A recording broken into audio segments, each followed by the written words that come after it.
read this somewhere, that you wrote something like 20 to 30 drafts of this script over easily. the years. What is the biggest difference between draft one and what we see in the final film? Nuance, writing specifically for actors whom I've cast. I generally write with actors in mind. I wrote Crazy Heart for Jeff Bridges, wrote Out of the Furnace and Hostiles for Christian.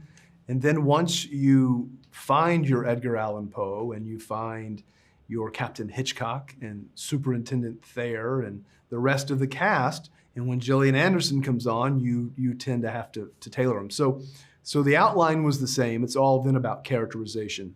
And then really, quite honestly, it's about honing Poe's themes that then course through the film, because this is really an Edgar Allan Poe origin story.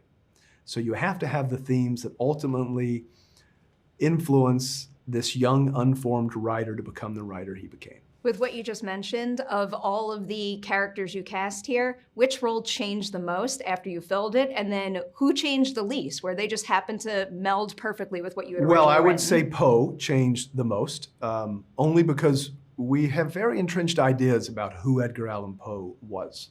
And that's from later in life. People found when he died under mysterious circumstances in Baltimore and was prone to alcoholism. And it left us as the creator of detective and horror fiction. But this is about who he was before. So it was really about understanding Harry's tone, his performance, trying to find somebody who's warm and humorous and witty and prone to romantic and poetic musings, and then having Harry express that and bring that to life. And I would say that Augustus Landor, played by Christian Bale, changed the least, because he's quite recessive and quite understated and a keen observer, and he changes quite a lot in the film. He goes through a great deal emotionally, but you see that only in incremental moments. I thought you were going to say because you had Christian in mind for the longest. Well, and also because Christian was with me through every draft. How about production-wise now? Is there anything you accomplish in this movie that maybe would make like first feature Crazy Heart making you go like, damn, I can't believe that I would be capable of making that happen on screen Well, one being day? able to take something that's kind of epic in sweep and emotional scope, shooting in -8, -4 degrees. I just wasn't prepared as the first time filmmaker who was making a very intimate musical drama, and then making the films that I've made since that are much more epic in scope, that require a lot more actors, that require shooting in inhospitable and kind of brutal landscapes and locations. Pretty much all of it, quite frankly. What about like the smallest possible detail? Like you were just mentioning the tree, like something along those lines, something that might not necessarily wow audiences when they watch the movie about what it took to actually find that thing. This tree that's over my right shoulder that sits alongside the river, it took forever to find. And no tree was just right. If you see how this branch just happens to extend out in a very parallel fashion to the ground, you'll see that that plays an important part. So no detail is too small. And there are many details that I can't quite give away for fear of perhaps spoiling something. But every costume in the film was handmade, whether all of the cadet uniforms, everything that Christian wore, Gillian Anderson or Lucy Boynton, and on and on and on. And I really couldn't have done it without the United States Military Academy's help and their technical assistance. Is this the most difficult movie that you've ever made and had to talk about without spoiling anything? No question, yes. Because everything leads up to the denouement, to the final scene in the film.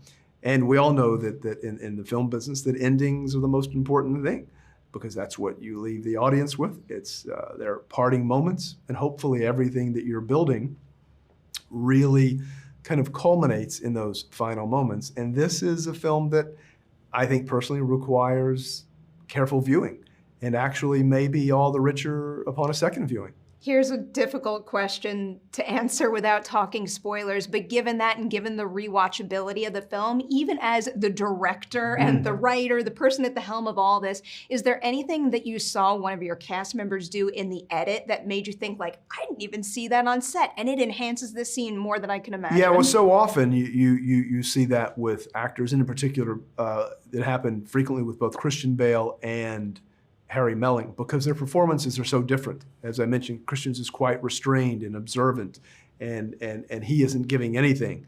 Whereas Harry Melling's portrayal, which is very accurate, is larger than life almost, and quite poetic and exuberant.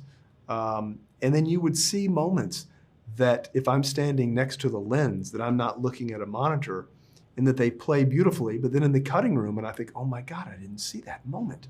And in particular, I would say Christian's performance is incredibly delicate.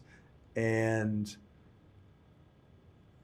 as the writer and director, I'm withholding information from the audience about his past. We understand in the very opening moments, this is a man who has suffered loss, and that's parsed out intermittently, and that hopefully all comes together in the end of the film to make sense. It does make a whole lot of sense. Christian's performance is beautiful. I will say, I think my single favorite word delivered on screen in 2022/23 is books.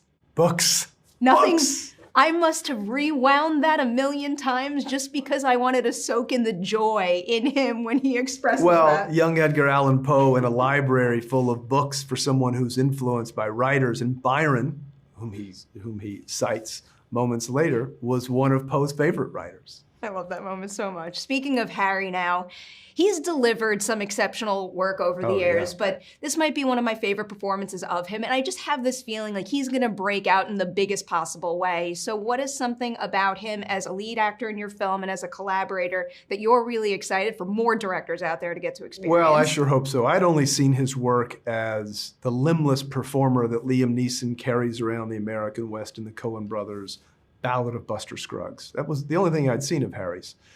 And he is remarkable. He's, for me personally, a revelation in this film. Maybe less so for you because you've seen such great work of his in the past, but he has such range. He has such a compelling and interesting look that can play both contemporary and play very beautifully in a very period sense, obviously in 1830, or in the Coens, which is probably in the 1880s or 1890s. But he is a remarkable actor with so much range, and he's the nicest guy, and I really hope that people see this film. And in particular, I hope directors and studios see this and say, I want him in my film.